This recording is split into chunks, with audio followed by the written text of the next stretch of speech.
আমার বড় আপুর মৃত্যুর আজ ৫ মাস। তার ১০ বছরের সংসার ছিল। ২টি ছেলে মেয়ে রেখে আপু মারা যায়। বড় ছেলের বয়স ৫ বছর আর ছোট মেয়েটার বয়স ২০ মাস। দুলাভাই চট্টগ্রামের একটি কলেজের শিক্ষক, বয়স ৪৫। আমার আপাও চট্টগ্রামের একটি নামকরা হাই স্কুলের সহকারী প্রধান শিক্ষিকা ছিলেন। আপা মারা যাওয়ার পর ভাইয়া কলেজ থেকে এসে বাচ্চার দেখাশোনা সব মিলিয়ে হিমশিম খেয়ে যায়। আমার মা অসুস্থ মানুষ, এতটা টেক কেয়ার করতে পারে না। আমি যতটুকু পারি তাদের রাখি। তাদের দেখাশোনার জন্য ২টা মহিলাও রেখেছে, কিন্তু টাকা থাকলেও সুখ নেই তাদের এই মুহূর্তে, এবং বাচ্চা দেখাশোনার মতো তেমন কেউ নেই। একটা পর্যায়ে আমার দুলাভাই সিদ্ধান্ত নিল বড় ছেলেকে স্কুল হোস্টেলে দিয়ে ফেলবে, কিন্তু আমার বৃদ্ধ মা সিদ্ধান্ত নিল আমার সাথে দুলাভাইয়ের বিয়ে দেবে। আমার ভাই নিষেধ করল, কিন্তু আমার মা এ ব্যাপারে ভাইকে কিছু বলতে নিষেধ করে। আমার বড় ভাই ব্যবসায়ী, তার ৩ সন্তান। ভাবি প্রথমে না করলেও বাচ্চাদের কথা আর সংসারটা আমার আপার, সবকিছু চিন্তা করে ভাবিও মত দেয়। আমি আমার মা বাবার ভুলের সন্তান। আমি বাবা মায়ের বৃদ্ধ বয়সে ভুলে হয়ে যাই, তাই বাবা মা আর আমাকে নষ্ট করেনি গর্ভে, দুনিয়ার আলো দেখিয়েছেন। আমার বড় ভাইয়ের বিয়ের ৯ মাস পর আমি দুনিয়াতে আসি। আমি দুনিয়াতে আসার পর আমার মা আরও অসুস্থ হয়ে যায়। আমার যখন ৬ বছর বয়স তখন বাবা মারা যায়। এরপর থেকে মায়ের সঙ্গী আমি। আমার মায়ের শারীরিক অসুস্থতার কারণে মাকে একটু বেশি বৃদ্ধ দেখা যায়। আমার আপু আমাকে খুব আদর করত। আমার পড়ালেখার খরচ আপু দিত, যদিও আমাদের অনেক কাছে দেওয়ার প্রয়োজন ছিল না, তবুও আপু খুশি মনে দিত। মা নিতে না চাইলে আপু রাগারাগি করত। আমি আপুর খুব আদরের বোন ছিলাম। আপু থাকাকালীন আপুর স্কুল থেকে এসএসসি পাশ করি। এরপর দুলাভাইয়ের কলেজে আপু ভর্তি করিয়ে দেয়। এখন ইন্টারে পড়ি। কলেজে ওঠার পর আমার একটা হালকা মিষ্টি টিনেজ প্রেম হয়। চুপি চুপি SMS করতাম মায়ের মোবাইল থেকে। প্রাইভেট পড়তে যাওয়ার সময় সেও আমার পেছন পেছন যেত। আমাদের হালকা চুপচাপ একটি প্রণয় ছিল, কিন্তু দুলাভাইয়ের সাথে আমার বিয়ের কথায় আমি যেন ভরকে গেলাম। কি বলে এসব? দুলাভাই আমার চেয়ে বয়সে কত বড়। আমি কান্না টান্না করে শেষ, কিন্তু আম্মা আমাকে বলে এগুলো আমাদের চট্টগ্রামে অহরহ হয়। ৬০ বছরের বুড়াও ১৫ বছরের মেয়েকে বিয়ে করে আমাদের চট্টগ্রামে। দেখ, আমার নাতি নাতনিগুলো মা পাবে, আর আমার এখন সেই বয়স নাই যে নাতি নাতনিদের পালন করব। আর টাকা দিয়ে কাজের মানুষের কাছে রাখলে ওরা কি আদৌ মানুষ হবে, আদর পাবে? আমার কিছু বলার নেই। আমি দিক হারিয়ে ফেলেছি আমার নাতি নাতনির জন্য। আমি এখন মরলেও আমার কলিজাতে পছন্দ ধরবে না এই বাচ্চাগুলোর জন্য। আমার মা এদের চিন্তায় আরও অসুস্থ হয়ে যায়। আপা মারা যাওয়ার পর থেকে আমার মায়ের অবস্থা অনেক খারাপ। দুলাভাইকে বিষয়টা মা বললে দুলাভাই বলে, ও আমার ছোট বোন, আমি সবসময় এ চোখে দেখেছি। আর মা, আমার বয়স তো আপনি জানেনই। আমি বুঝতে পারছি না আমি কি করব, তবে আমার দ্বারা এটা সম্ভব না। আমার মা বলে, বাবারে, তোমার জন্য মেয়ের অভাব নাই, কিন্তু আমার নাতি নাতনিদের জন্য মায়ের অভাব হবে। তুমি বাবা না করো না, আমার ছোট মেয়েটাকে বিয়ে করে নাও। আমার মা ওনার পায়ে ধরার অবস্থা। তবে সত্যি বলতে ভাইয়া ভীষণ ভালো মানুষ। আপুর এই ১০ বছরের সংসারে ওনার প্রতি কোনো অভিযোগ নাই। তবে আপুর শাশুড়িটা একটু জঘন্য ছিল, কিন্তু তিনিও মারা গেছে আজ ৩ বছর হচ্ছে। আমার প্রেমিক জাহেদের সাথে সম্পর্কটা ততটা আর গাঢ় হয়নি, তবে তাকে ভালো লাগে, তাকে ভালোবাসি, বিষয়টা এমন। আমি কান্নাকাটি করে অস্থির, কিন্তু মায়ের অসুস্থতায় আর না বলতে পারিনি। আপুর গয়নাগাটি আর আমার জন্য বিয়ের একটি শাড়ি কিনে আমার মা, দুলাভাই কিনে না।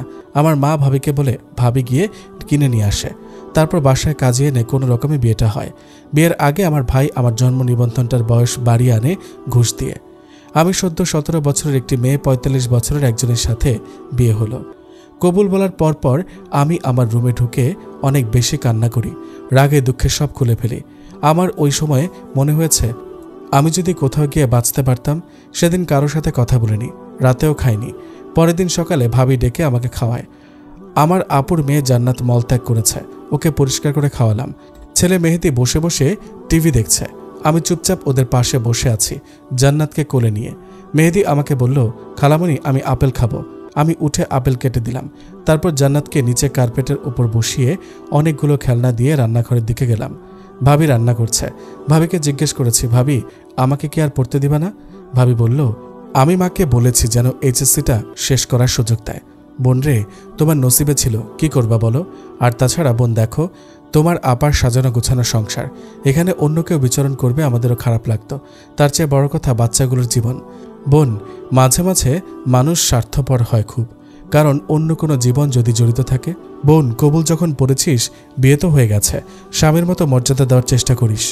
স্বামী অবাধ্য হবি না, তোর বোনের সংসার এখন তোর সংসার, সব যেন সুন্দর করে পরিচালনা করতে পারোস সেই প্রস্তুতি নিয়ে। আমার মন ভালো নেই, লম্বা সময় ধরে বসে রইলাম। ভাবির মোবাইলে কল এসেছে, কাউসার কল দিয়েছে। জান্নাতের বাবার পুরো নাম মোহাম্মদ কাউসার হামিদ, সবাই কাউসার স্যার ডাকে, তবে আপু শুধু হামিদ ডাকত। ভাবিকে আমার কথা জিজ্ঞেস করছে, আমি কি করছি, কিছু খেয়েছি কিনা। তারপর বাচ্চাদের সাথে কথা বলল, জিজ্ঞেস করলো কি খাবে, কি আনবো বাবা আসার সময়। মেহেদি বলল, বাবা আসার সময় তুমি আমার জন্য লাচ্ছি আনবে আর মিমি চকলেট। তুমি কি খেয়েছো বাবা? খালামণি আপেল দিয়েছে। জান্নাত কি করছে? জান্নাত খেলছে গাড়ি নিয়ে। আচ্ছা বাবা রাখি তাহলে, দুষ্টুমি করবে না, আমার সাহসী বাবা, খালামণি যা বলে তা শোনো। আচ্ছা বাবা, আসসালামু আলাইকুম। কথা শেষ হলে গোসল করতে আসো। খালামণি আগে বনুকে করিয়ে দাও, তারপর আমাকে। না বাবা, আগে তুমি আসো, তারপর বনু। টিভি দেখা অফ করে গোসল করতে গেল। আমি ওদের গোসল করিয়ে নিজে গোসল করে নিলাম। তারপর জান্নাতকে আর মেহেদিকে দুপুরের খাবার খাইয়ে দিলাম, নিজে খেয়ে নিলাম। তারপর ওদের নিয়ে দুপুরের ঘুম দিলাম। জান্নাত আমার বুকে ঘুমালো। ওদের চেহারার দিকে তাকালে আমার খুব মায়া হয় আর আপার কথা মনে হয়। ছেলেটা তো মামা বলে কান্না করে, কোনো রকম বুঝিয়ে সুঝিয়ে রেখেছি আমরা। রাতের দিকে কাউসার হামিদ সাহেব এসেছে, হাতে অনেক বাজার। ওনাকে দেখে ছেলে মেয়ে দুজনেই ওনার কাছে চলে গেলেন। আমি রুমে দরজা দিলাম। ভাবি আমায় ডাকলো, ডেকে বলল, এখন থেকে একটু একটু করে সহজ হয়ে নাও। আমি বললাম, এখন পড়ব, পরে দেখা যাবে। আমি আমার রুমেই রইলাম। ভাবি আমাকে ওনাকে নাস্তা দিলেন। উনি আবার রুমে গিয়ে গোসল করে নিলেন, এসে নাস্তা খেতে বসলেন আর ছেলেকেও সাথে নিয়ে বসলেন। উনি বললেন, রাতের খাবার খেয়ে চলে যাবেন বাসায়, আর উনি রাতে থাকেন না। বাচ্চাদের দেখে নাস্তা খেয়ে চলে যায়। বাচ্চারা কান্না করলে ওদের ঘুম পাড়িয়ে চলে যান। রাতে খাবার খুব কম খায়। ছেলে উনাকে বলল, বাবা আমাদের বাসায় যাব, আর ভালো লাগে না এখানে। উনি বললেন, বাবা আগে তো নানুর বাসায় আসতে কান্না করতে, বাবা এখন আর ভালো লাগে না, চলো বাসায় চলে যাই। উনি বললেন, আচ্ছা বাবা আর কয়েকটা দিন থাকো। বাবা আম্মু ফোন করে না তোমার কাছে? করে তো বাবা, আমি কতদিন আম্মুকে দেখি না, আম্মুও ডাকি না, জড়িয়েও ধরি না। বাবা আম্মু তোমার খালামণিকে ডাকবে, তাহলে তোমার আম্মু শুনবে। আচ্ছা বাবা। কাউসার হামিদ বলল, ভাবি এবার ঘরে ফিরলে ভালো হতো। নেহা কি সাথে যাবে? ভাই যাবে, আর কয়েকটা দিন রাখি। ভাবি ওকে স্বাভাবিক হয়েছে? আমি নিজেও স্বাভাবিক হতে পারিনি, কষ্ট হচ্ছে, কিন্তু স্বাভাবিক না হয়ে যাবে কোথায়? ভাই নেহার এইচএসসি পরীক্ষাটা দিতে দিও। জি আচ্ছা। রাতে বাচ্চাদের ঘুম পাড়িয়ে ওনার বাড়ি চলে গেলেন। পরের দিন তিনি কলেজে গেলেন না। নতুন একটা খাট কিনলেন আর একটা রুম ঠিকঠাক পরিপাটি করে নিলেন, কারণ নেহাকে নিয়ে ওনার আর নিশার রুমে থাকা সম্ভব না, কারণ মানিয়ে নিতে অনেক কষ্ট হবে। সারাদিন ঘরের কাজ করলেন এবং এ ঘর ও ঘর সবকিছু পরিপাটি করলেন। বিকেলে বাচ্চাদের দেখতে গেলেন। ভাবি দরজা খুলে দিল আর বলল, বাচ্চাদের নিয়ে নেহা ছাদে গিয়েছে। কাউসার হামিদ ছাদের দিকে গেল, দেখলো ওদের নিয়ে নেহা খেলছে। বাচ্চারা বাবাকে দেখে দৌড়ে চলে আসলো, আর জান্নাত হামাগুড়ি দিয়ে। নেহা ছাদ থেকে নেমে যেতে চাইলে কাউসার হামিদ বলে, নেহা তোমাকে কি বলবো, আমার বলার কিছু নেই, আমি তোমার জীবনটা নষ্ট করতে চাইনি, আমাকে মাফ করবে। নেহা কিছু না বলে নিচে চলে এলো। পরের দিন নেহা কলেজে গেল। ইংলিশ ক্লাস নিতে এসে নেহাকে দেখলো, কিন্তু কিছু বলল না ও, কিংবা কিছু জিজ্ঞেসও করলো না। নেহা ক্লাস শেষ করে বাসায় চলে আসলো। এভাবে 15টা দিন কেটে গেল। 15 দিন পর আমার মা বলল, এবার শ্বশুর বাড়ি যা, মেহেদিরও পড়ালেখার ক্ষতি হচ্ছে, তাছাড়া নিজের সংসার ধর। আমি মায়ের সাথে কথা বললাম না। রাতের বেলা উনি আসলেন আমাদের নিতে। আমার ভাই আমার সাথে যাবে আমাদের দিয়ে আসতে। কান্না করতে করতে যাচ্ছি আর ভাবছি আমার জীবনটা কি থেকে কি হয়ে গেল। মেহেদি বলল, আম্মু কান্না কেন করো, তোমাকে ভালোবাসি আমি। তাদের একতলা ঘরের সামনে দাঁড়ালাম। বাড়িটা আপু আর দুলাভাই দুজনের টাকা দিয়ে ডেকোরেশন আর টাইলস করা। গাড়িটাও আপু আর দুলাভাই দুজন মিলে কিনেছে। তাদের কত সুখের সংসার ছিল, আর আজ আপু নেই, আপুর জায়গায় আমি। ঘরে গিয়ে জান্নাতকে শুয়ে দিলাম। জান্নাত গাড়িতে ঘুমিয়ে গিয়েছিল। ভাই আমাদের দিয়ে চলে গেল। মেহেদি ওর বাবার সাথে ঘুমালো আর আমি জান্নাতকে নিয়ে। সকালে জান্নাতের কান্নার শব্দে ঘুম ভেঙে গেল। জান্নাত মলত্যাগ করেছে, সেগুলো পরিষ্কার করে দিয়ে ওর জন্য দুধ গরম করতে গেলাম। দেখলাম উনি চা আর নুডলস রান্না করছে। আমাকে বলল, নেহা উঠে গেছো? আমি জান্নাতের জন্য দুধ বানিয়ে ওকে খাওয়াতে লাগলাম। আমাকে উনি এক বাটি নুডলস দিয়ে বলল, খেয়ে নাও, আর কি কি বাজার লাগবে আমাকে বলে দিও, আসার সময় নিয়ে আসবো। মেহেদিকে ডেকে তুলে রেডি করিয়ে স্কুলে দিয়ে আসলো। আমাকে বলল, নেহা ওর স্কুল থেকে নিয়ে আসবে। আমি গেলাম। আমাকে বিয়ে করে বাসায় আনার পর থেকে সবাই দেখতে আসতো, বাচ্চাদের আদর করে যেত, আমাকে বলতো নিজের সন্তানের মতো মানুষ করবে। কাউসার হামিদের যত আত্মীয় স্বজন আছে সবাই আসতো। আমি তাদের যতটা পারতাম মেহমানদারি করতাম। একা হাতে মেহমানদের জন্য রান্না বান্না করা, বাচ্চাদের দেখাশোনায় হাঁপিয়ে যেতাম আমি। বাসায় যদিও সাহায্যকারী ছিল, তারপরেও আমার করতে হতো। উনি সারাদিন কলেজ করে এসে তারপর কলেজের ছেলে মেয়েদের প্রাইভেট পড়াতো, এরপর বাজার করতে যেত। বাসায় তেমন একটা কথা বলতেন না, গম্ভীর টাইপ থাকতেন, কারণ সারাদিন টিচারি করে কথা বলতে বলতে ছাত্রছাত্রীদের সাথে অনেক ক্লান্ত থাকত। বেশিরভাগ শিক্ষক শিক্ষিকারা নর্মাল লাইফে চুপচাপ থাকে বেশি, কারণ কর্মক্ষেত্রে সারাদিন ওনাদের অনেক বেশি কথা বলতে হয়। ওনার সাথে আমার যান্ত্রিক জীবন হয়ে গিয়েছিল। রাত 7টায় বাসায় আসতেন, এরপর গোসল করে বাচ্চাদের সাথে একটু কথা বলে খেয়ে ঘুমিয়ে পড়তেন। প্রতিদিন বের হওয়ার সময় জিজ্ঞেস করতেন কি লাগবে না লাগবে, বাজার সদাই এটা সেটা। প্রতিদিন যাওয়ার সময় 100 টাকা করে টেবিলের উপর রেখে যেতেন উনি, কারণ মেহেদিকে স্কুল থেকে আনার সময় এটা সেটার বায়না করতো এজন্য। এভাবে কেটে যায় বিবাহের 15 দিন। মেহেদি বাসায় না থাকলে বাবুনিকে নিয়ে আমার সময় কেটে যেত। ও মা বলতো, বাবা বলতো, ওর সাথে খেলা করতাম। আমার মা, ভাই, ভাবি ফোন করতো, সবসময় খবরাখবর নিত। ভাইয়াকে ফোন করে বলি, ভাইয়া আমি কলেজে যাব। আচ্ছা, আমি কাউসারকে ফোন দিয়ে বলবো। ভালো থাকিস, এখন বিজি, পরে ফোন করব। রাতের বেলা উনি বাসায় আসলে ওনাকে গোসলের জন্য সব এগিয়ে দিই, তারপর নাস্তা দিই। নাস্তা খেতে খেতে উনি আমায় বলল, 2টা দিন অপেক্ষা করো, আমার ছোট ফুপু আসবে, উনি আসলে ওনার কাছে বাবুনিকে রেখে তারপর কলেজে যেও। আচ্ছা ঠিক আছে। আমি আর তেমন কিছু বললাম না, চুপচাপ রাতের খাবার খেয়ে বাবুনিকে নিয়ে শুয়ে পড়েছি। মেহেদি আজকে আমার সাথে শুয়েছে। মেহেদি বলল, মা বাবুনিকে ভালো লাগে না, ও মাঝরাতে কান্না করে, আমার ঘুম ভেঙে যায়, ওকে বাইরে ফেলে দিয়ে আসো। কেন বাবা, বাবুনি এখনও ছোট, তুমিও ছোটবেলায় এমন কান্না করতে, তোমাকে তো আমরা ফেলে দিইনি। আমি কান্না করতাম না, ঘুমাও, সকালে স্কুল আছে তোমার। আমার এমন জীবন আমি একটুও ভাবিনি। জীবনে কত স্বপ্ন, কত আশা, সব শেষ। কারো ঘরের ঘরণী হব, হাসবো, ঘুরবো, দুষ্টুমি করব, সারা দিন রাত গল্প করব। কিন্তু আমার সাথে এটা হলোটা কি? সকালে রুটি বানালাম আর 2টা ডিম সিদ্ধ করেছি। উনি উঠে নাস্তা খেলেন, আমাকে বললেন, তুমিও বসো, আপনি খেয়ে নিন। মেয়েদিকে ডাকতে ডাকতে ও উঠছে না, আজও স্কুলে যাবে না। অনেক ডাকার পর উঠল, কিন্তু উঠে কান্না শুরু করে দিল, স্কুলে যাবে না। আমি বললাম, ঠিক আছে, যেতে হবে না। উনি নাস্তা খেয়ে রেডি হয়ে বেরিয়ে যাওয়ার সময় বললেন, আজকে ছোট ফুপু আসবেন, উনি মুরগির মাংস খায় না, ওনার জন্য সুরমা মাছ রান্না করে নিও। আচ্ছা। ছোট ফুপু আসলে বলবে না আমরা আলাদা ঘরে থাকি, এটা বলার দরকার নেই। আচ্ছা, আসি। আমি দরজা বন্ধ করে দিলাম। উনি চলে যাওয়ার পর একটি দীর্ঘশ্বাস ফেলে ছেলে মেয়েদের নিয়ে নাস্তা খাওয়া শুরু করেছে। ফ্রিজ থেকে মাছ মাংস নামিয়ে নর্মাল পানি দিয়ে ভিজিয়ে দিলাম। বাচ্চাদের টিভি চালিয়ে বসিয়ে দিলাম। সাহায্যকারী আসলো, উনি আসার পর তরকারি কাটাকুটি করে নিয়েছি। রান্না বসালাম চুলায়। 12টার সময় ছোট ফুপু আসলো, সাথে ওনার ছেলে আর ছেলের বউ। সাধ্যমতো মেহমানদারি করে দুপুরের খাবারের পর ওনারা ছোট ফুপুকে রেখে বিদায় নিলেন। অনেক জোর করেছে আজকে দিনটা রাখার জন্য। ছোট ফুপু দুপুরের ভাত খেয়ে ঘুম দিলেন। বাবুনিকে ঘুম পাড়ানোর চেষ্টা করেছি, কিন্তু ঘুমাচ্ছে না। ওদের টিভি চালিয়ে দিলাম। আমি পাশে বসে বান্ধবীকে ফোন দিলাম, কারণ কলেজে যাব, পড়া অনেক পিছিয়ে গিয়েছে, সব তথ্য জেনে নিয়েছি। সারা বিকেল ফুপুর সাথে গল্প গুজব করেছি। রাতের বেলায় উনি এসেছেন, এসেই ফুপুকে সালাম দিয়ে গোসলে গেলেন।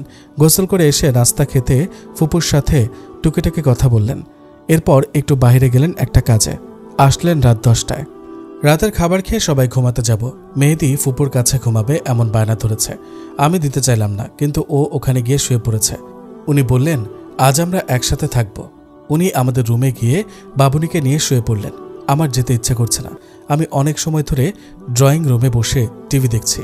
রাত প্রায় 2টা। ছোট ফুপু উঠে আমাকে দেখে চমকে গেলেন, জিজ্ঞেস করলেন, এখানে কেন বসে আছি? আমি বললাম, মাত্র এসেছি, কিছু লাগবে ফুপু? না, তাহাজ্জুদ পড়তে উঠেছি। যা, রুমে যা, ঘুমা গিয়ে। আমি পা টিপে টিপে রুমে গেলাম। বাবুনিকে মাঝখানে রেখে আমি সাইডে শুয়ে পড়েছি। চোখ প্রায় লেগে এসেছে, এমন সময় বাবুনির গায়ের ওপর দিয়ে আমাকে উনি জড়িয়ে ধরলেন। আমি আস্তে করে হাতটা সরিয়ে দিলাম। আমি আরেকটু সাইডে হয়ে ঘুমিয়ে পড়েছি। হঠাৎ ঘুম ভেঙে অনুভব করেছি আমার শরীরে কারো হাত। আমাকে উনি জড়িয়ে ধরেছেন। বাবুনি মাঝখানে নেই। ওনাকে বললাম, আজ না। উনি কিছু শুনলেন না, আরও শক্ত করে জড়িয়ে ধরলেন। সে রাতে ওনার সাথে আমার কাছাকাছি আসা হলো। শুধু এতটুকু মনে হয়েছে, সম্পর্ক তো পশু পাখিরাও করে, এখানে কোনো ভালোবাসা খুঁজে পেলাম না আমি। সে রাতে ঘুম হয়নি আমার, শুধু আফসোস হয়েছে আমার জীবনের প্রতি। আজ অনেক দিন পর আমি কলেজে যাব। আজ খুব সকালে ঘুম থেকে উঠে বাসার যাবতীয় কাজ করে রেখেছি। বাবুনির জন্য রান্না করে টেবিলে রেখেছি, যেন ফুপুর সব খুঁজে পেতে সাহায্য হয়। মেহেদিকে উঠিয়ে নাস্তা দিলাম, সাথে ওর বাবাকেও। অতঃপর ওরা রেডি হয়ে বেরিয়ে যায়। কাউসার হামিদ মেহেদিকে স্কুলে দিয়ে তারপর কলেজে যাবে। আমিও রেডি হয়ে নিলাম, তবে আমি একা যাব কলেজে, ওনার সাথে না। যাওয়ার সময় টেবিলের ওপরে উনি 200 টাকা রেখে যায় আমার কলেজে যাওয়ার জন্য। আমি টাকা নিয়ে বাবুনিকে একটু আদর করে বেরিয়ে পড়লাম। একটা রিক্সা নিয়ে কলেজের সামনে নেমে পড়ি। আশেপাশে আমার বান্ধবীদের খুঁজতে থাকি এবং কলেজের মাঠে ওদেরকে দেখতে পাই। ওরা বসে আছে। আমাকে দেখে জিজ্ঞেস করে, নেহু কেমন আছিস? ভালো আছি। আজ অনেকদিন পর কলেজে আসলি বান্ধবী। তোদের নোটগুলো আমাকে দিস। অনেক দিন আসি নাই, অনেক পিছিয়ে পড়েছি। নতুন সংসার কেমন চলছে নেহু? আছি, নসিবে যা ছিল তাই হচ্ছে। চল ক্লাসে যাই, এখনই ক্লাস শুরু হবে। চল ওঠা যাক। ক্লাসে আসার পর সবাই আমার দিকে কেমন করে যেন তাকিয়ে আছে। অবশ্য সবাই জানে ওনার সাথে আমার বিবাহ হয়েছে, কারণ আমাদের ঘরের পাশেই ওনার কোচিং। অনেক সময় আমি ছাত্রছাত্রীদের দরজা খুলে দিই এবং উনি কোনো বই যদি ঘর থেকে নিতে ভুলে যায় আমি দিয়ে আসি। সেই হিসেবে সবাই জানে ওনার সাথে আমার বিবাহ হয়েছে। নর্মালি ক্লাস করেছি। ওনার ক্লাস আসার পর সবাই আর চোখে আমাকে কতক্ষণ দেখছে, ওনাকে কতক্ষণ দেখছে। উনি নর্মালি অন্য সময়গুলোর মতো পড়াচ্ছেন, আমার দিকে তাকাচ্ছেন না। কলেজ শেষ করে বান্ধবীদের সাথে হেঁটে হেঁটে বাসায় এসেছি। বাসায় আসতেই বাবুনি আমার কোলে ঝাঁপিয়ে পড়ে। ফুপু আমায় বলে, কেন এত দেরি হলো? বাবুনিকে রাখা যায় না, খালি কান্না করেছে। আমি বুঝি না বাবু, কেন এত লেখাপড়া করতে হয়? বাচ্চা মানুষ করো, অনেক পড়েছ, আর পড়তে হবে না। আমাকে বকা টকা দিয়ে উনি নামাজ পড়তে গেলেন। আমি গোসল করে এসে ভাত নিয়ে বসেছি। বাবুনিকে কোল থেকে নামাতেই পারছি না, কোল থেকে নামালেই কান্না করে। বাবুনিকে কোলে নিয়ে ভাত খেতে লাগলাম। ও ভাতগুলো হাত দিয়ে খাটছে আর এমন এমন থাবা মারছে, পুরো টেবিল আর টেবিলের নিচে ভাত ছড়িয়ে ছিটিয়ে গেছে। দীর্ঘ শ্বাস আসলো একটি। আগে কলেজ থেকে সেই শান্তিতে ভাত খেতাম। আমার মনে হলো মা হওয়া সত্যি ভীষণ কঠিন কাজ। বিকেলের দিকে মা আর ভাবিরা এসেছে, কোনো রকম খবর না দিয়ে চলে এসেছে। তারা আসার পর আমাকে জড়িয়ে ধরে, আমি তাদের জড়িয়ে ধরি না। মা বলল, কেমন আছিস মা? বুড়া মানুষের সাথে একটা 17 বছরের মেয়ের বিয়ে দিলে যেমন থাকা যায় তেমন আছি। আমার উপর রাগ করিস না মা, আমি সবার ভালো চেয়েছি। সবাই ভালো আছে? ভাবি বলল, নেহু তোর জন্য কি এনেছি দেখ, বিরিয়ানি রান্না করে এনেছি। খাবো এখন। আমি বিরিয়ানিগুলো টেবিলের ওপর রেখে রান্নাঘরে নাস্তা বানাতে গেলাম। স্যুপ রান্না করেছি আর হোমমেড সমোচা ভেজে দিলাম। নাস্তা খাওয়া শেষ করে ভাবি আমাকে আলাদা করে জিজ্ঞেস করেছে, নেহু তোদের মধ্যে কি কিছু হয়েছে? জি হয়েছে। যাক ভালো। শুনবে না কি হয়েছে? রাস্তাঘাটে কুকুররা যেভাবে শারীরিক সম্পর্ক করে ঠিক সেভাবে হয়েছে। ভাবি বলল, প্রথম প্রথম এমন হয়, সময় দে দুজনে, তারপর সব ঠিক হয়ে যাবে। ঘুরতে যা দুজনে, কোথাও ঠিক হয়ে যাবে। জি, বাচ্চা দুটো দুই দিকে কাঁদবে। আমি বুড়া বয়সে এসব বেড়ানোর সময় নেই। 2 দিন পর ছেলের বউ আনতে হবে আমাকে। আর কথা না বাড়িয়ে রাতের রান্নার আয়োজন শুরু করি। ভাবি আমায় বলে, নেহু তোর রাঁধতে হবে না, তুই যা, আমি রাঁধছি। আমি তখন স্টার জলসা আর জি বাংলার নাটকে নিয়ে বসলাম। এই 2 চ্যানেলের নাটক আমার ভীষণ প্রিয়। ভাবি রান্না করছে আর মা বাচ্চাদের রেখেছে। আমার মনটা হঠাৎ ভালো হয়ে গেল। নাটক দেখতে দেখতে ভাবি, ইস আমার জীবনটা যদি এমন হতো। নাটকের রোম্যান্স আর প্রেম দেখে ইচ্ছে হয় এমন কারো প্রেমে পড়তে। এমন কিছু আমার জীবনে ঘটুক, কিন্তু আদৌ তা হবে না আমার জীবনে। উনি রাতে আসলেন, আমি ওনার সামনে আসি নাই এবং কোনো নাস্তাও দিই নাই, সব ভাবি আর মা করেছে। আজকে আমি আমার মতো স্বাধীন ছিলাম। রাতে আমি একা একা ঘুমিয়ে পড়েছি, কারো সাথে ঘুমাইনি। পরের দিন আমি আর কলেজে গেলাম না। ভাবিরা 11টায় চলে যায়। রান্নার দরকার হয়নি, কারণ গত রাতে রান্না ছিল। দুপুরে মেহেদিকে স্কুল থেকে আনতে যাই, বাবুনিকে কোলে নিয়ে। বাবুনিটা আদর করে ডাকি, কিন্তু ওর নাম জান্নাত। আমাদের প্রত্যেকের বাসায় একটা একটা আদরে নাম থাকে। মেহেদির জন্য স্কুলের সামনে দাঁড়িয়ে থাকি। তখন ওর সহপাঠীর কয়েকজন মা আমার সাথে কথা বলতে আসে। ওরা আমাকে আগে থেকে চেনে, কারণ আপুর বাসায় আসলে অনেক সময় মেহেদিকে স্কুল থেকে আমি নিয়ে আসতাম কিংবা আমি দিয়ে যেতাম। ওনারা আমার সাথে কুশলাদি বিনিময় করে এবং আফসোস করে আমার আপুর মৃত্যুতে। আমাকে সান্ত্বনা দেয় আমি যেন সুন্দর মতো সংসার করি। কিছু সময় ওনাদের সাথে কথাবার্তা বলে আমি মেহেদিকে নিয়ে বাসায় চলে আসি। এসে ভাত খেয়ে ঘুমিয়ে থাকি বাচ্চাদের সাথে নিয়ে। বিকেলের দিকে উঠে মেহেদির টিচার আসে, মেহেদিকে ডেকে দিই পড়ার জন্য। টিচারকে নাস্তা দিই। উনি আসেন রাত 8টায়। এসে গোসলে ঢুকেন। গোসল করে এসে আর খাবার খেলেন না, উনি বাইরে থেকে খেয়ে এসেছেন। আমি টিভিতে সিরিয়াল দেখায় বিজি। উনি পাশে এসে বসে বললেন, পিল এনে দিব তোমাকে 1 পাতা, পিল খেয়েও। আমি চুপচাপ ছিলাম, কোনো কথা বলি নাই। সে রাতে উনি কাছে আসতে চাইলেন। আমি না করার সত্ত্বেও উনি আমার ইচ্ছার বিরুদ্ধে আমার কাছে আসলেন। রাতটা আমার ভীষণ হতাশায় কাটল। ভাবি সিরিয়ালের মতো কেন হয় না কাছাকাছি আসাগুলো, কেন থাকে না ভালোবাসা। সকালে আমাকে উনি বললেন, পিল খেয়ে নাও। আমি পিল খেয়ে নিলাম। খাওয়ার পর থেকেই মাথা ঘুরায়, বমি বমি ভাব হয়। আবার কেমন যেন লাগে, কিছু করতে ইচ্ছে করে না। সারাদিন শুয়ে থাকি, বাচ্চাদের টেক কেয়ারও করা হয় না। আমি যেন হাঁপিয়ে উঠেছি। কলেজে যেতাম কোনো রকম, আসতাম। 1 মাসের মধ্যে আমার ওজন বেড়ে যায়। সারাদিন মাথা ঘুরাতো। ওনাকে বললে বলতো, তুমি সারাদিন শুয়ে বসে না থেকে বাইরে হাঁটতে তো পারো, তাহলে এমন লাগবে না। আমার তো হাঁটতে ইচ্ছে করে না, তাহলে আমি বাইরে কেন হাঁটতে যাব? ফ্যামিলির কোনো কথার মধ্যে ওনার সাথে আমার কথা মিলত না। উনি আমাকে ইম্যাচিউর বলতেন। দিন যত যায় আরও দূরত্ব হয়ে যায় ওনার সাথে। আমি পিল খাওয়া বন্ধ করে দিই। এরপর মাথা ঘোরানোটা একদম কমে যায়।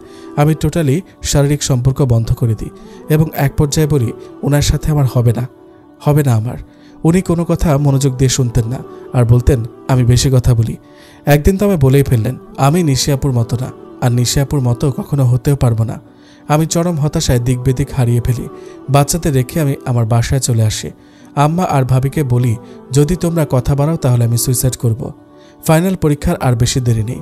আমি চলে আসার পরের দিন ভাইয়া গিয়ে মেহেদি আর বাবুনিকে নিয়ে আসে। আমি ওদের ভালোবাসি, এটা সত্যি, কিন্তু আমি বিরক্ত হয়ে যাই সারাদিন ওদের পেছনে ছুটতে ছুটতে। আমি যেন ওদের থেকে একা থাকতে পারলেই বাঁচি। কলেজে যেতাম প্রতিদিন। আমি বান্ধবীদের সহায়তায় আবার আগের লাইফে ফিরে আসি। আড্ডা, ক্লাস, ঘোরাঘুরি, কোচিং, হালকা সাজ, আনন্দেই থাকি। বিকেলে কোচিং শেষ করে 3 বান্ধবী মার্কেটে যায়, এটা সেটা খায়। আর বান্ধবীরা প্রেম করতে গেলে ওদের পাহারা দিই।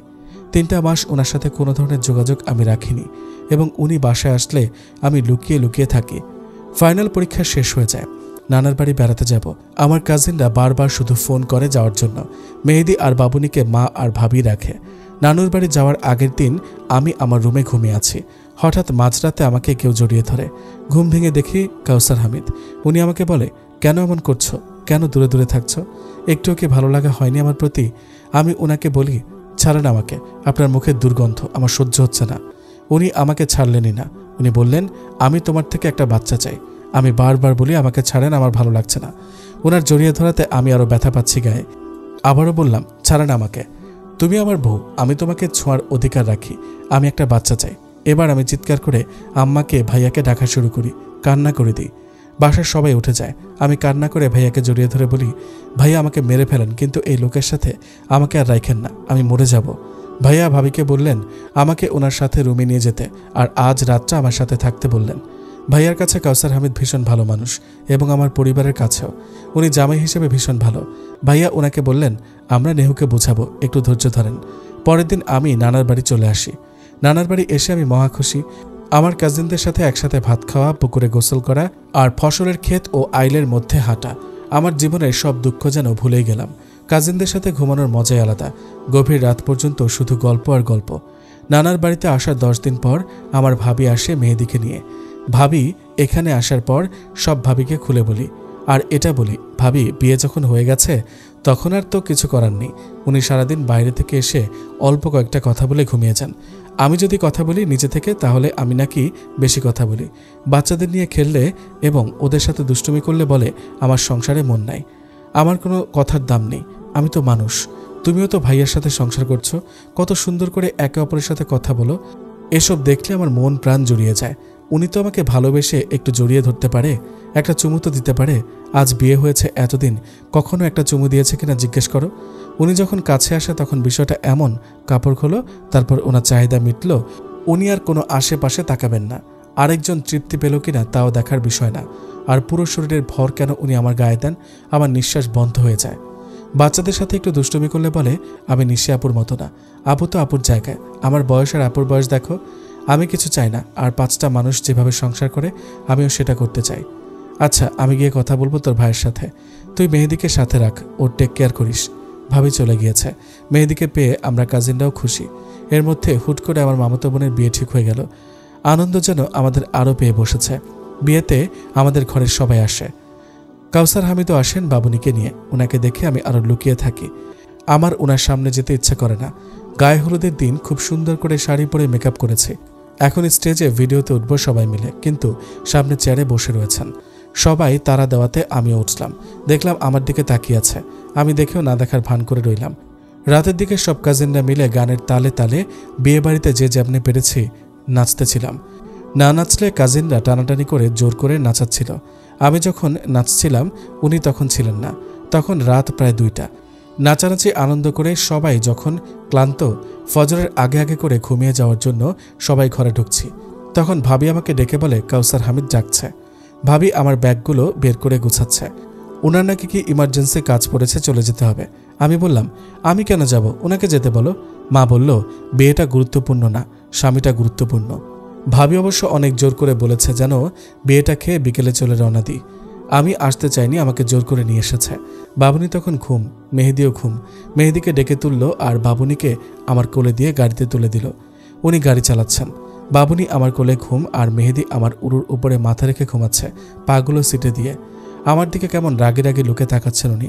সকালে রাস্তা অনেক ফ্রি থাকে, যার কারণে 3 ঘন্টায় চলে আসি ওনার বাসায়। আজ অনেক মাস পর ওনার বাসায় আসি। বাবুনি আর মেহেদিকে বিছানায় শুয়ে দিই। উনি আমাকে টানতে টানতে অন্য রুমে নিয়ে গিয়ে দরজা বন্ধ করে দিয়ে বলে, তোমার সমস্যা কি? আমার আবার কি সমস্যা হবে? জামাইয়ের ছোঁয়া ভালো লাগে না? জামাইয়ের সাথে কথা বলতে ভালো লাগে না? অথচ পরপুরুষদের ঠিকই ভালো লাগে। ওখানে এতগুলো ছেলের সাথে নাচছিলে ওদের হাত ধরে ধরে, কাজিনের বন্ধুদের সাথেও নাচছ। আমি তো একা নাচিনি, আমার মেয়ে কাজিনগুলো তো ছিল ওখানে, দেখেননি? আর ওখানে অনেক নানিও ছিল। পেট দেখিয়ে নাচতে ভালো লাগে, শুধু জামাই ভালো লাগে না। আমি চুপ করে রইলাম, কোনো কথা আর বলি নাই। তুমি এই ঘর থেকে একদম বের হবে না, বাবার বাড়িতেও যাবে না, আমার সাথে যাবে, আমার সাথে আসবে। আমি চুপচাপ দাঁড়িয়ে রয়েছি, কোনো কথাই বলছি না, কারণ আমার অনেক মন খারাপ। আজকে বিয়েতে সবাই কত মজা করবে, বৌভাতেও মজা করবে, আর উনি আমাকে অযথায় নিয়ে আসলেন। উনি আমার পেটে হাত দিলেন এবং জড়িয়ে ধরে মুখে চুমু খেতে লাগলেন। আমি হাত সরিয়ে দিয়ে বললাম, আমি ক্লান্ত, ঘুমাবো। আমি তো তোমাকে একটু আদর করছি। আমি ওনাকে দূরে সরিয়ে বলি, ঘুমাবো। রুম থেকে বের হওয়ার জন্য দরজা খুলতে যাব, এমন সময় উনি আমার চুল ধরে আমার গালে কয়েকটি চর মেরে দিলেন। মারতে মারতে বললেন, আমি ধরলে তোর ন্যাকামি বেড়ে যায়, নাটক বেড়ে যায় কেন? আমি কান্না করতে করতে বলি, আপনি আমাকে অযথা কেন মারছেন? তখন উনি বিছানা ঝাড়ু নিয়ে আমাকে আরও মারতে শুরু করেন। মারতে মারতে বলতে লাগলেন, আমার কথা শুনবি এখন থেকে। আমি মায়ের খাওয়ার ভয়ে বলি, শুনবো। কান্না করতে করতে বলি, আমাকে আর মাইরেন না। উনি তবুও থামছেন না। মারতে মারতে এবার বলে, বাচ্চা নিব তো, তুই বাচ্চা নিবি? আমিও বলি, হ্যাঁ নিব, আমাকে ছেড়ে দেন। জীবনে আর কোথাও যাবি না, গেলে আমার সাথে যাবি, আমার সাথে আসবি। আমি কাঁদতে কাঁদতে বলি, মায়েরকে ভূতেও ডরায়। আমি একা বাসায়, কেউ ধরার নেই। আমাকে খুব মেরেছে, মায়ের থেকে বাঁচতে এসব বলেছি। শলার ঝাড়ু ভেঙে সারা ঘর হয়েছে এবং আমার শরীরেও অনেকগুলো গেঁথে যায়। আমাকে শলার ঝাড়ু দিয়ে মেরেছে, পুরো শরীর দাগ আর লাল হয়ে রক্ত উঠে আছে। খুব অসহায় ছিলাম সেই সকালটাতে। মায়ের ব্যথায় আমার জ্বর উঠে যায়। আমি সারাদিন বিছানা থেকে উঠতে পারি নাই। তার মধ্যে বাচ্চারা এত বিরক্ত করছিল, আমার সেদিন মরে যেতে ইচ্ছে করেছে। আমি 5 দিন অনেক কষ্ট পেয়েছি জ্বরে। তার মধ্যে ঘরের কাজ, বাচ্চাদের দেখাশোনা। ওনার সাথে দরকার ছাড়া কথা বলতাম না, যতটা পারতাম এড়িয়ে চলতাম। আমার এইচএসসি পরীক্ষার রেজাল্ট দেয়, আমি ফার্স্ট ডিভিশনে পাশ করি। আমাকে ভার্সিটিতে ভর্তি হতে মানা করে, কারণ উনি বাচ্চা নেবেন। এর মধ্যে আমি মেহেদির সহপাঠীর মায়ের পরামর্শে এবং ওনার সাহায্যতে 3 মাস মেয়াদি ইনজেকশনটা মারি। জন্ম নিয়ন্ত্রণ পদ্ধতি গ্রহণ করি। উনি আমাকে হাসপাতালে নিয়ে গিয়ে ইনজেকশন মারিয়ে দেয়। আমি মেহেদির স্কুলের নাম করে বের হই বাসা থেকে। উনি আমাকে কোনো রকমে ভর্তি হতে দিবেন না। আমি আমার ভাই, ভাবি, মাকেও বলি, কিন্তু লাভ হয় না। এর মধ্যে আমার আপার পেনশনের টাকাগুলো পেয়ে যায়। আপা সরকারি চাকরি করত, তার মৃত্যুর পর তার পেনশন দিয়ে দেওয়া হয়। কাউসার হামিদ পুরো টাকা মাকে দিয়ে দেয়, উনি 1 টাকাও রাখেন না। আমার মা নিতে চায়নি, কিন্তু জোর করে দেয়। পরে আমার মা ব্যাংকে বাচ্চাদের নামে টাকাগুলো রেখে দেয়। প্রতি পিরিয়ডের ডেটে তিনি অপেক্ষায় থাকে এবার কনসিভ হলো কিনা। ইনজেকশন মারার পর থেকে আমার পিরিয়ড অনিয়মিত হয়ে যায়। এভাবে 4 মাস কাটার পর উনি গাইনি ডাক্তারের কাছে আমাকে নিয়ে গেলেন। ডাক্তার আমাকে কিছু টেস্ট আর কনসিভের ঔষধ লিখে দেয়। আমি বলি, টেস্ট এখন করবেন না, আগে 1 মাস ওষুধ খেয়ে দেখি। আমি ঔষধ মুখে নিতাম, কিন্তু খেতাম না, ফেলে দিতাম। এর মধ্যে আমার মা মারা যায়। আমি অনেক বেশি ভেঙে পড়ি। বাচ্চার চিন্তা ততদিনে একটু উনি অফ রেখেছেন। মা মারা যাওয়ার পর থেকে এতটাই ভেঙে পড়েছি বলার মতো না। ওখানে 15 দিন থাকার পর উনি আবার বাসায় নিয়ে আসেন। মা মারা যাওয়ার পর থেকে উনি আমাকে আর প্রেশার দেন না। আমি আমার নিজের মতো থাকি বাচ্চাদের নিয়ে, এবং আমি এই লাইফটা মেনে নিয়েছি। কয়েক মাস কেটে যাওয়ার পর আমি ওনার সাথে বসি এবং আমার সমস্ত অভিযোগ, চাওয়া পাওয়া ওনাকে বলি। আমি শুধু এটাই বলি, বিয়ে যখন আপনার সাথে আমার হয়েছে, আপনি আমার স্বামী। আপনি ছাড়া দ্বিতীয় কাউকে আমার জীবনে ভাবার কোনো চেষ্টা বা ইচ্ছে নেই, কিংবা আমি আপনার থেকে ডিভোর্স নিয়ে দ্বিতীয় বিবাহ করাও পসিবল না। তাহলে বাকি জীবন যখন একসাথে যাবে, তাহলে আমাদের উচিত মিলেমিশে সুন্দর করে সংসার করা। আপনি পড়াতে চান নাই, আমি তাই আর ভর্তিও হইনি। আপনার ইচ্ছেটাকে প্রাধান্য দিয়েছি। আপনি যেভাবে চাইছেন সেভাবেই সংসারটা সামলাচ্ছি। আমার সাথে একটু মিলেমিশে থাকুন, আমার চাওয়াটাকে প্রাধান্য দিন, আমাকে ভালোবাসুন। কি বলতে চাইছো? তোমাকে ভালোবাসি না? আরে তোমার যা লাগে সব টাইম টু টাইম এনে দিচ্ছি। খাওয়া, জামা কাপড়, টাকা পয়সা কোনো কিছুর তো অভাব রাখছি না। আমি তোমাকে ধরতে গেলে তুমি দূরে সরে যাও, আমার হাত সরিয়ে দাও। আর তুমি এত কথা বলো কেন? তোমার মাথায় ঘিলু নেই। কোথায় কি বলতে হবে বিন্দু মাত্র জানো না। তোমাকে কিভাবে ভালোবাসবো তা জানা নেই। তুমি কখনো নিশির মতো হতে পারবে না। আমি চুপ হয়ে যাই। পারিবারিকভাবেও কয়েকবার বসি, কিন্তু ঘুরে ফিরে সবাই আমার দিকে আঙুল তুলে বলে আমি সুখে আছি, তাই আমাকে ভূতে কিলায়। আমি ভাত কাপড়ের অভাবে নাই, কোনো কিছুর অভাবে নাই, তাই আমি এত জ্বালাই। কষ্টে থাকলে নাকি বুঝতাম কয়দিনে কয় মাস। এরপর থেকে আর কোনো দিন অভিযোগ করিনি, চুপচাপ সবসময় মেনে নিয়েছি। এবং উনি কাছে আসলেও আর দূরে সরিয়ে দিইনি। উনি মাসে কয়েকবার কিংবা সপ্তাহে একবার কাছে আসতেন, আমি না করিনি এরপর থেকে। এভাবে কয়েক বছর কেটে যায়। আমার বাবুনিও বড় হয়। মেহেদির রুম আলাদা করে দিই। মেহেদি একা ঘুমায় আর বাবুনি আমাদের সাথে থাকে। আমি ওনার অনুমতি ছাড়া বাইরে কোথাও যেতাম না। সময় যত যাচ্ছে আমি তত বেশি সুন্দরী এবং দেখতে অনেক মিষ্টি হয়ে যাচ্ছি। আমার চেহারার উজ্জ্বলতা এবং শারীরিক পরিবর্তন দিনকে দিন বেড়ে যাচ্ছিল, এটা সবাই বলতো। কেউ বিশ্বাস করতো না আমি বিবাহিত। আমি নিজে ওনার সঙ্গ পেতে চাইতাম। ইদানিং নিজ থেকে ওনার কাছে যাই, কিন্তু উনি কখনো এটার মূল্যায়ন করেনি।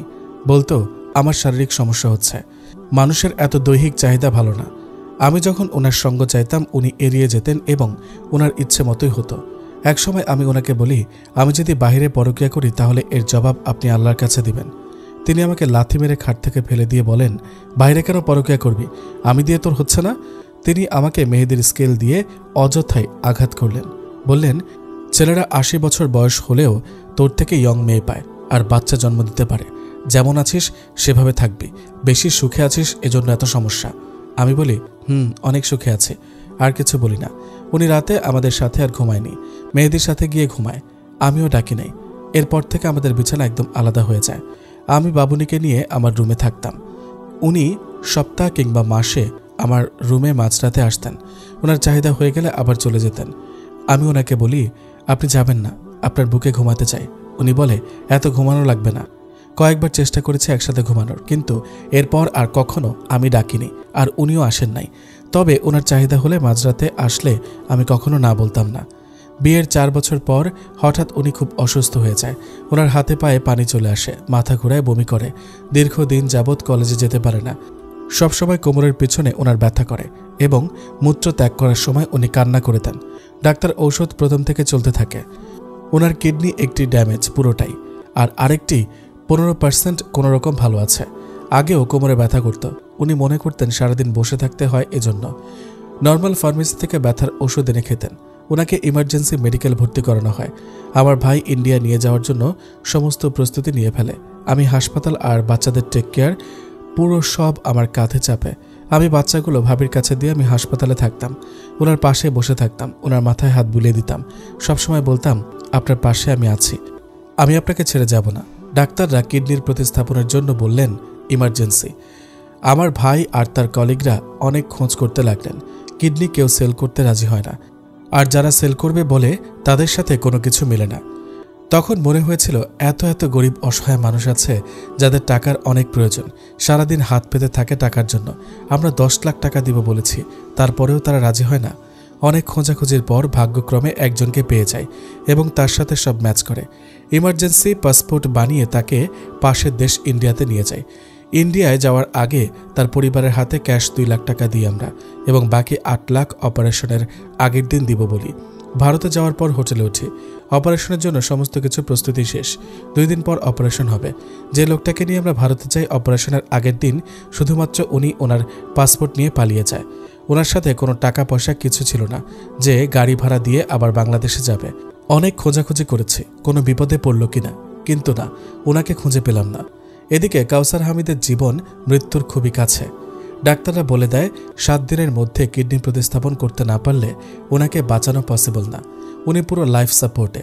আমার ভাই ইন্ডিয়ার অনেক দালাল ধরে একটি কিডনি নেওয়ার জন্য। ভারতে অনেক দালাল চক্র রয়েছে যারা মানুষের অঙ্গ এবং চোখ, কিডনি এসবের বিজনেস করে। 3 দিন পার হয়ে যায়, কোনো কিডনি সেলার খুঁজে পাইনি। কিডনি সেলার পেলেও ম্যাচ হচ্ছে না। যার তার থেকে তো আর কিডনি নেওয়া যাবে না যদি ম্যাচ না হয় সবকিছু। আর ওনার কষ্ট আমার সহ্য হচ্ছিল না। একটা কিডনি নিয়েও অনেক বাধা, নিষেধ এবং নিয়ন্ত্রিত জীবনযাপনের মাধ্যমে অনেক সুস্থভাবে বাঁচা যায়। এতদিনে এটা বুঝেছি মেডিকেলে থাকতে থাকতে। শেষ মুহূর্তে আমি বলি আমি কিডনি দিব যদি আমার সাথে সব মিলে যায়। আমি মেডিকেলে সব টেস্ট করাই এবং আল্লাহর অশেষ রহমতে সব মিলে যায় ওনার সাথে।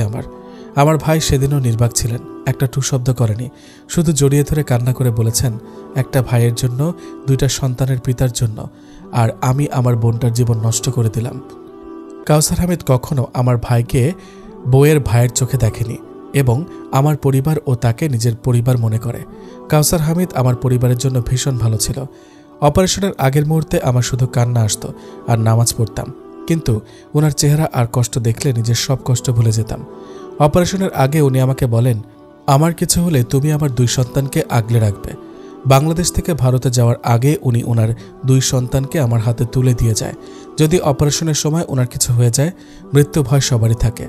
কাউসার হামিদ এটা জানে ওনার সাথে আমার মনের মিল না হলেও আমি সন্তানদের ভীষণ ভালোবাসি এবং ওদের আজীবন আগলে রাখব।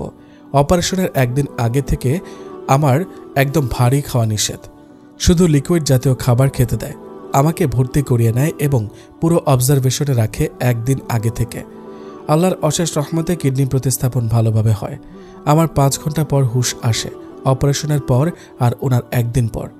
আমাকে 11 দিন হাসপাতালে ভর্তি থাকতে হয় এবং আমাকে নিয়ন্ত্রিত জীবনযাপন করতে বলে এবং আজীবনের জন্য কচু, কচুরলতি, কচুর শাক, ফুলকপি, মূলা অনেক খাবার খেতে নিষেধ করে এবং এটাও বলে দেয় খেলেও খুব অল্প পরিমাণ, না খেতে পারলে তোমার জন্য ভালো। অপারেশনের পর হাসপাতালে থাকাকালীন কাউসার হামিদের চোখে মুখে আমার জন্য ভালোবাসা খুব করে চোখে পড়ে আমার। উনি বেডে শুয়ে আছে, অথচ আমাকে উনি খাওয়ার সময় এটা সেটা খাইয়ে দিত। আমার চুলের লেয়ার কাটছিল, ওনার হাতে স্যালাইন চলছে, অথচ অনেক সময় আমার চোখের সামনে আসা চুলগুলো উনি সরিয়ে দিতেন।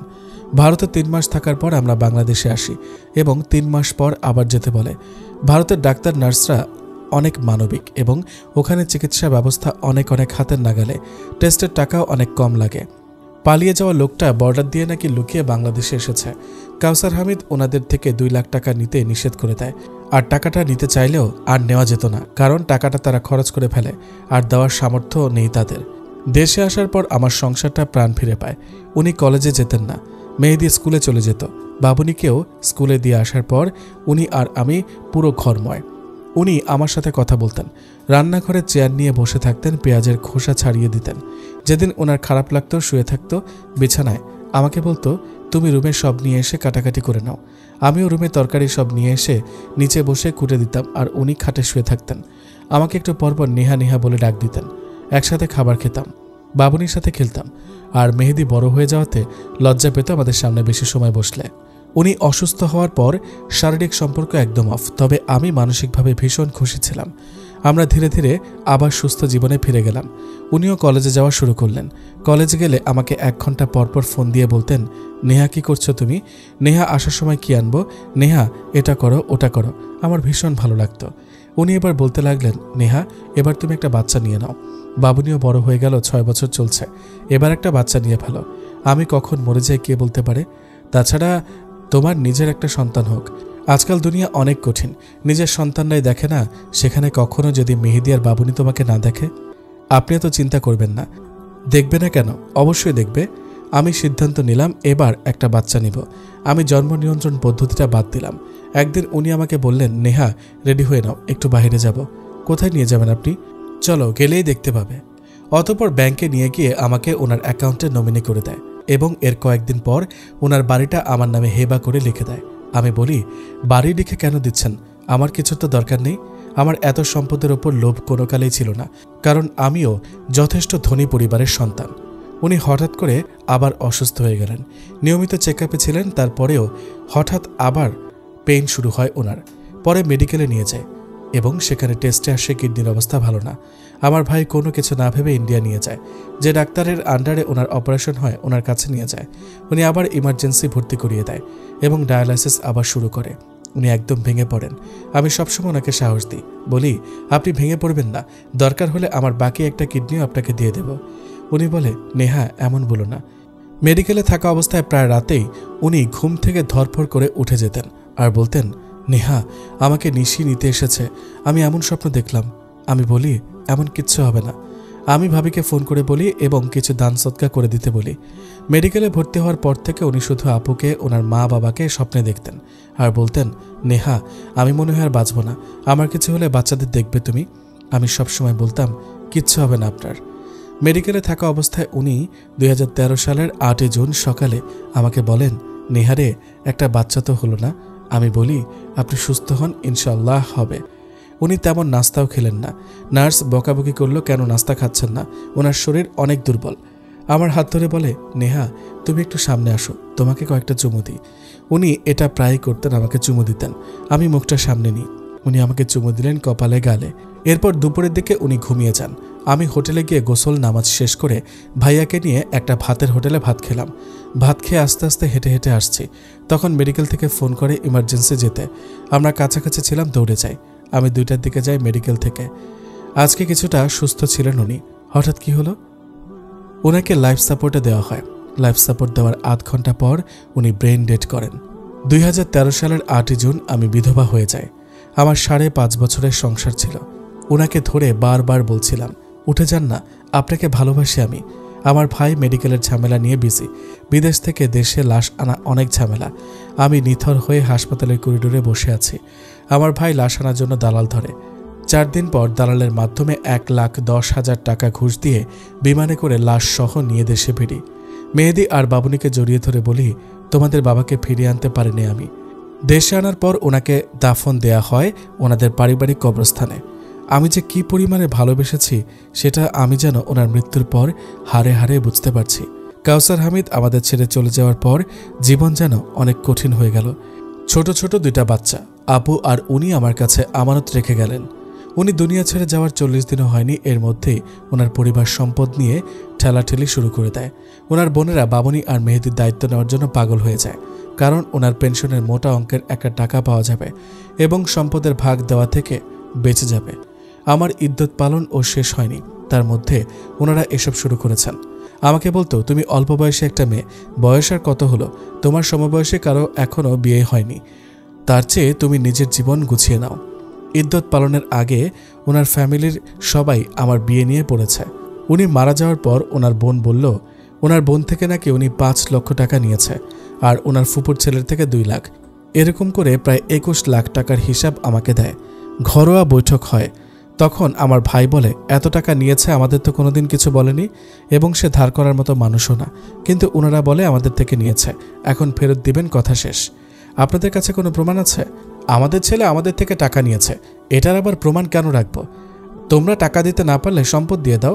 আপনাদের থেকে টাকা নিয়েছে, তাহলে দাফনের সময় খাটিয়া ধরে রাখান নাই কেন? আমরা তো অমানবিক না। আমার ভাইয়ের সাথে তারা রীতিমতো ঝগড়া শুরু করে। তখন আমার ভাই বলে, উনি মৃত্যুর আগে বলেছে উনি কোনো ধরনের টাকা কারো কাছ থেকে ধার নেননি এবং আমাদের বলেও যায়নি। ওনারা বলেন, কাউসার হামিদ তোমাদের থেকে গোপন রাখতে বলেছে, তাই গোপন রেখেছি। এটা নিয়ে ওরা অনেক বেশি ঝামেলা করে এবং ওনার রাস্তার পাশের জায়গাগুলোতে ওরা দোকান বেঁধে ফেলে। আমি ভাইকে বলি, আর ঝামেলা করিয়েন না, এখন এসব ইচ্ছে করে না, ইদ্যতটা একটু পালন করি, তারপর দেখা যাবে। গ্রাম থেকে আমার একটা খালা আর খালাতো ভাই আসে আমার সাথে থাকার জন্য। খালাতো ভাইয়ের বয়স 16 বছর। সে মেহেদি বাবুনিকে স্কুলে আনা নেওয়া করত এবং মাঝে মাঝে আমার খালা বাজার করে আনত। বেশিরভাগ বাজার আমার ভাই করে দিত। আমাকে ওনার শূন্যতা অনেক পোড়াতো। শেষের একটা বছর ওনাকে ভীষণ ভালোবেসে ফেলেছি। আবার নিজেকে এটা বলে সান্ত্বনা দিতাম, আমার আপুর কাছে আছে, আল্লাহ তাদের জান্নাত দিয়েছে, জান্নাতে তারা শান্তিতে আছে। কিন্তু আমারও তো স্বামী হয়, আমি কার সাথে থাকবো জান্নাতে? এটা বলেও কান্না আসে।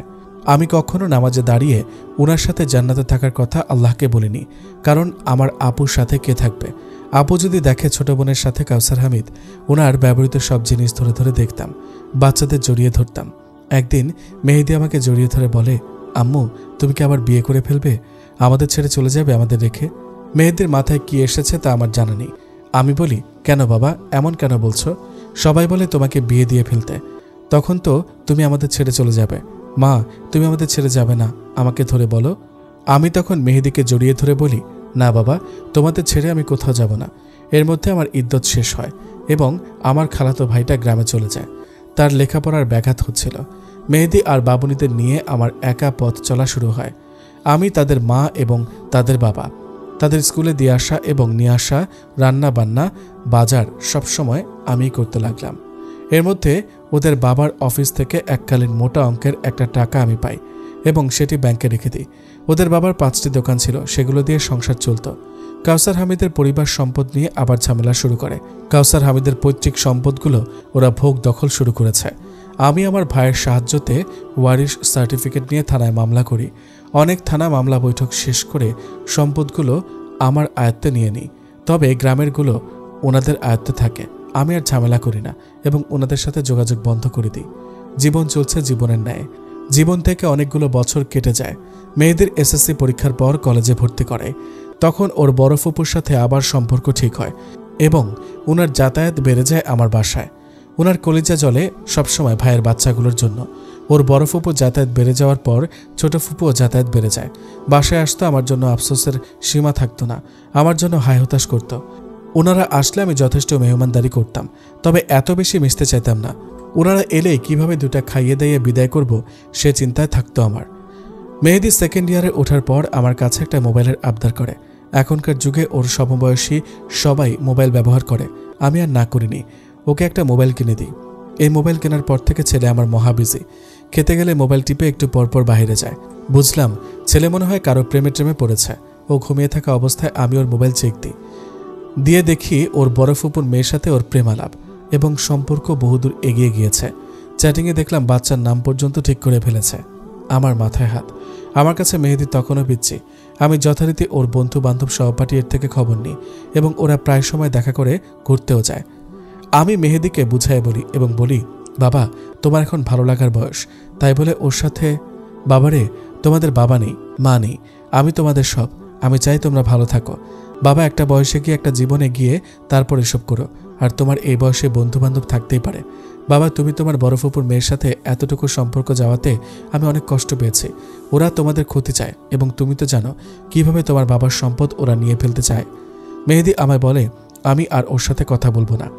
আমি বিষয়টা বিশ্বাস করি এবং তাকে অবজারভেশনে রাখি। তার বড় ফুপুর বাসায় আসা একদম বন্ধ করে দিই।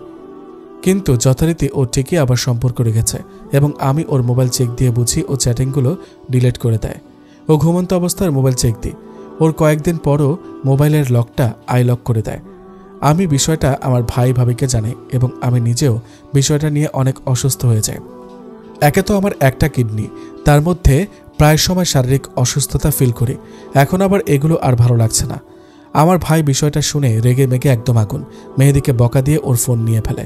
এরপর ছেলে আমার কয়েকদিন ভীষণ ভালো ছিল, কিন্তু এরপর খেয়াল করলাম প্রায় সময় ওর রুমের দরজা বন্ধ রাখে এবং বাইরে থেকে অনেক দেরিতে আসে।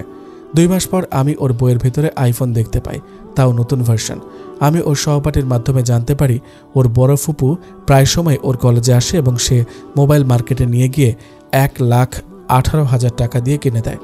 এর মধ্যে ওর এইচএসসি পরীক্ষা শেষ হয়। আমার ভাইকে আবার বিষয়টা বলি এবং আমার ভাই রেগে গিয়ে ওকে কয়েকটা চড় দেয়, মোবাইলটা ভেঙে ফেলে।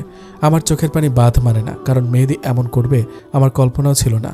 তখন মেহেদিকে আমি বারবার অনুরোধ করি, বাবারে এমন করিস না, তুমি একটা বয়সে একটা পজিশনে যাও, আমি নিজে তোমাকে তোমার পছন্দের মেয়েকে বিয়ে করাবো। মেহেদি আর কিছু বলে না এবং কয়েকদিন ঠিক ছিল। করোনার সময় ঘরে ছিল আর আমার চোখে ছিল কয়েক মাস। একদিন আমাকে বলে, মা ঘরে থাকতে থাকতে বিরক্ত হয়ে যাচ্ছি, বন্ধুদের সাথে একটু ঘুরে আসি, সন্ধ্যার আগে বাসায় চলে আসবো। ও দুপুর 11টায় ঘর থেকে বের হয়। আমি নর্মালি ওকে আর কিছু বলি না। আমি মনে করছি ও বন্ধুদের সাথে যাবে। সারাদিন যায়, সন্ধ্যার সময় ও বাসায় আসে না। রাত 8টার দিকে ফোন করে বলি, বাবা তুমি কোথায়? আমাকে বলে, মা আমি আসছি একটু পর। আমার ছেলে বাসায় আসে রাত 9টায়। 2020 সালের নভেম্বর মাসের 20 তারিখ আমার ছেলে বিবাহ করে। 2 দিন পর আমার শ্বশুর বাড়ি এক রিলেটিভ আমাকে ফোন করে বলে, মেহেদি তো অ্যানিকে বিবাহ করেছে, কোর্ট ম্যারেজ। অ্যানি আমার ছেলের 1 বছরের ছোট ছিল। আমার মাথায় আকাশ ভেঙে পড়ে। কি বলে ও? সেদিন আবার মেহেদি গাড়ি গ্যারেজে নিয়ে যাবে বলে ঘর থেকে বের করে। সারাদিন যায়, রাত যায়, মেহেদি আসে না। আমি আর বাবুনি টেনশনে শেষ। পরের দিন বাবুনিকে দিয়ে ওর বড় ফুপুর কাছে ফোন করালে বাবুনিকে বলে, মেহেদি ওদের বাসায় আছে, বউয়ের কাছে আসছে। একটু পর ওরা বের হবে, গাড়ি ওদের বাসায় আছে। বউ নিয়ে প্রথম বের হবে, গাড়ি না আনলে হয়? সেদিন আমার ফিল হয়েছে আপুর সংসারটা আমি আর ধরে রাখতে পারলাম না। বাবুনি আমার ভাই ভাবিকে কল দেয়। ওরা আসে আর আমি অনেক অসুস্থ হয়ে যাই। আমাকে মেডিকেলে নিয়ে যায়, স্যালাইন দেওয়া হয়। আমার ভাই মেহেদিকে কল দেয়, মেহেদি নাম্বার অফ করে দেয়। এইচএসসির পর মেহেদি আর পড়েনি। আমরা কেউ আর মেহেদিকে বোঝাতে সক্ষম হইনি। 2021 সালে মেহেদি আসে। প্রায় কয়েক মাস পর আমি আমার ছেলেকে দেখি। মেহেদি এসে আমার কাছে ওর বাবার আর মায়ের টাকার ভাগ চায়, যেগুলো ব্যাংকে ছিল। বাবুনি তখন ওর বাবার গাড়ির কথা বলে। তখন বাবুনিকে মারতে ওঠে। পরে বাবুনি আমার ভাইকে ফোন করে। আমার ভাই আসতে পারে না, বিজি ছিল। তখন আমি মেহেদিকে বলি, তুমি তোমার মুরব্বি ও 10 জন নিয়ে আসবে, আর এলাকার কমিশনার অফিসে এসে সব হবে। সেদিন ও ওর রুমের প্রয়োজনীয় জিনিসপত্র নিয়ে আবারও চলে যায়। 1 মাস পর আমার ছেলে মেহেদি আমার জন্য কমিশনার অফিসে বৈঠক ডাকে। আমি যাই এবং সমস্ত ব্যাংকের এবং সমস্ত কিছুর হিসাব এবং টাকা পয়সা নিয়ে তারপর কমিশনার সব ভাগ করে দেয়। কিন্তু ও বাবুনির ভাগটাও চায় এবং বাবুনিকেও সাথে নিয়ে যেতে চায়। তখন বাবুনি নিজেই বলে ও সাথে যাবে না। মেহেদির শাশুড়ি বলে বাবুনির ভাগের টাকাগুলো যেন মেহেদির কাছে থাকে। আমি তো আর আসল মানা যদি ভেঙে ফেলি। মেহেদিও বাবুনিকে নিয়ে যেতে চায়। এর মধ্যে শুনি ওর বউ নাকি গর্ভবতী, বাড়ির ভাগও চায়, অথচ বাড়িটা আমার নামে। এবার আমি রেগে গিয়ে জুতা নিয়ে উঠি এবং মেহেদিকে সবার সামনে ঠাস ঠাস করে জুতা দিয়ে ইচ্ছে মতো মেরে বলি, তুই কাকে কি বলিস? তোদের জন্য নিজের জীবনটা শেষ করলাম। একটা কিডনি পর্যন্ত তোদের বাবাকে দিয়ে দিলাম। তোর বাপ মারা গেছে 2013-তে, তখন আমার শার্প 22 বছর। তোদের কথা চিন্তা করে বিয়ে পর্যন্ত বসলাম না, বিনিময়ে এই প্রতিদান দিলি? এত বছরে একটা টাকা এদিক সেদিক করি নাই। তুই 2 দিনের ছেলে বিয়ে করে আমাকে আঙুল দেখাস? তোর ওপর খোদার লানত পড়বে। বাবুনির দিকে যদি তোরা কেউ চোখ আর আঙুল দেখাস, আল্লাহর কসম একদম খুন করে ফেলব। তোর বাড়িতে তোর বউ নিয়ে থাক। তোর বাপ মা ছিল টিচার আর তুই হয়েছিস অমানুষ। আজকের পর তোর ছায়া যেন না দেখি। ওর শাশুড়ি ছাড়া কেউ আর ধরতেও আসে না। উল্টো আমার ভাই ধমক দিয়ে ওর শাশুড়িকে সরিয়ে দেয়, বলে ও খাওয়াইছে, ও মারবে, তুই বেটি বলার কে? মহিলাটা ঝগড়া করতে চায়, কিন্তু কমিশনারের জন্য পারে না। উনি ধমক দিয়ে বসিয়ে দেয়। কমিশনারের অফিস থেকে চলে আসি। আমার ভাইকে কাঁদতে কাঁদতে বলি, ছেলেটা জীবন শেষ করে ফেলল। আমি পারলাম না রে ভাই, পারলাম না। 3 দিন পর আমাদের মা মেয়ের সব জামা কাপড় নিয়ে আমি আমার আপুর সংসার ছেড়ে ভাইয়ের বাসায় চলে আসলাম। আমি পারি নাই আমার আপুর সংসারটা সুন্দর করে সাজিয়ে রাখতে। আমি পারি নাই কাউসার হামিদের কথা রাখতে। অনেক অসুস্থ হয়ে যায় এসব টেনশনে। আমার ভাবি খুব ভালো মানুষ। সে আমাকে মায়ের মতো আগলে রেখেছে। আমাকে জড়িয়ে ধরে সবসময় কেঁদে কেঁদে বলতো, নেহারে মাফ করে দিস আমাদের, তোর জীবনটা শেষ করে দিলাম। আমি আর বিয়ে বসে নাই, কারণ একটা কিডনি আমার। আল্লাহ যেখানে মানুষকে 2টা কিডনি দান করেছে, সেখানে একটা কিডনি নিয়ে পুরোপুরি সুস্থ জীবন ধারণ করা যায় না। আর একটা কিডনি শুনলে তো কে বিয়ে করতে চাইবে? আরেকজনের জীবন নষ্ট করে আমি কি করব? আর বাচ্চারা ছোট ছিল, সব দিক বিবেচনা করে আর বিয়ে করি নাই, আর ইচ্ছেও ছিল না। বাবুনির বাপের গোষ্ঠী বাবুনির দায়িত্ব নিতে চায়, ওর বড় ফুপুর ছেলের বউ বানাতে চায়, লোক দিয়ে খবর পাঠায়, ভাইয়ের ছেলে মেয়েকে নিজের কাছে রাখতে চায়। মেয়েটাকে তো আমার ছোট একটা ছেলের ঘাড়ে দিল, এখন আমার মেয়েটাকেও নিতে চায়। আমি চুপ করে বসে না থেকে ভাইরে বললাম, ভাই বাবুনিরে বিয়ে দিয়ে দিব, যা হওয়ার হোক, আমি আর পারবো না। ভাই প্রথমে রাজি না হলেও পরে আমার জোরাজুরিতে রাজি হয়ে যায়। কাউসার হামিদের বন্ধুর মেজো ছেলের সাথে আমার বাবুনির বিবাহ দিই। ছেলের বয়স 26 বছর আর ছেলে নরওয়েতে থাকে। বাবুনিকে জিজ্ঞেস করি, তুমি রাজি আছো নাকি? সে উত্তর দেয়, আমি যা বলি তা। 2022 সালের 3রা মার্চ আমার বাবুনির সাথে মাসুদের পারিবারিকভাবে বিবাহ হয়। আমি ওদের পুরো ঘর সাজিয়ে দিতে চেয়েছি, কিন্তু ওরা কিছুই নেয়নি। আমাদের চট্টগ্রামের রীতি অনুসারে কোরবানিতে গরু দিতে চেয়েছিলাম, কিন্তু কঠিন নিষেধ করে দিয়েছে। বাবুনির বিয়ের পর বাবুনিকে নাইও আনতাম এবং মাঝে মাঝে আমি গিয়ে থাকতাম, খেয়াল করতাম আমার মেয়ে সুখে আছে কিনা। আমার মেয়ে ভীষণ সুখে আছে। আমার বাসায় আসলে মাঝে মাঝে অনাকাঙ্ক্ষিতভাবে ওদের রোম্যান্স আমার চোখে পড়ে। আমি মা হয়ে সেদিকে চোখ দিতাম না। বিষয়টা এমন, আমি তরকারি কাটছি, বাবুনি ওর সামনে মাসুদও আছে, একজন আরেকজনকে ফ্লাইং কিস দিচ্ছে, সেটা চোখে পড়ত, এবং হুটহাট একজন আরেকজনকে জড়িয়ে ধরেছে, সেটাও চোখে পড়ত অনাকাঙ্ক্ষিতভাবে। আমার ভালো লাগতো, যাক ওরা ভালো আছে। মাসুদকে অনুরোধ করেছি আমার মেয়ের পড়ালেখা যেন বন্ধ না করে, দরকার হলে পড়ালেখার খরচ আমি দেব। ওরা প্রচুর ঘুরে বেড়ায়, আমি ফেসবুকে দেখি আর মনে মনে আত্মতৃপ্তি পাই। মেয়েটা আমার আজ 1 মাস হলো নরওয়েতে গেছে, সেখানে কলেজে ভর্তি হয়েছে, আর মেহেদি এখন দোকানদারি করে। ওর একটা প্রতিবন্ধী মেয়ে হয়েছে। ওর বাবার দোকানপাটগুলো ওর শ্বশুর গোষ্ঠী ভোগ করছে। মাঝে মাঝে আমাকে ফোন দেয়, বাবুনিকে ফোন দেয়। আমি কথা বলি না, বাবুনিও কথা বলে না। বিশ্বাস করেন, আমি বাবুনিকে মানা করি নাই ওর ভাইয়ের সাথে কথা বলার জন্য, ও নিজেই বলে না। মেহেদি SMS দেয়, মা মিস ইউ। আমার চোখের পানি ছাড়া কিছু আসে না। যে যার মতো ভালো থাকুক। আমি ভাইয়ের বাসায় থাকি, ভাবি আমাকে সন্তানের মতো রেখেছে। আমার সারা দিন যায় নামাজ কালাম আর ফেসবুক, মেয়ের সাথে কথা বলে। ওর শ্বশুর গোষ্ঠী অনেক ভালো, সবাই আমার খোঁজ খবর নেয়। আমার জীবনের আজকের এই পরিণতির জন্য আমি কাউকে দায়ী করি না, কারণ আমার নসিবে যা ছিল তা হয়েছে। আমি জান্নাতে কাউসার হামিদকেও চাই না, কারণ আমার আপুর সাথে থাকুক, এটাই চাওয়া। আফসোস, আমি আমার আপুর সংসারটাকে সাজিয়ে গুছিয়ে রাখতে পারলাম না। আপুর সংসারটা নিজের হলো না।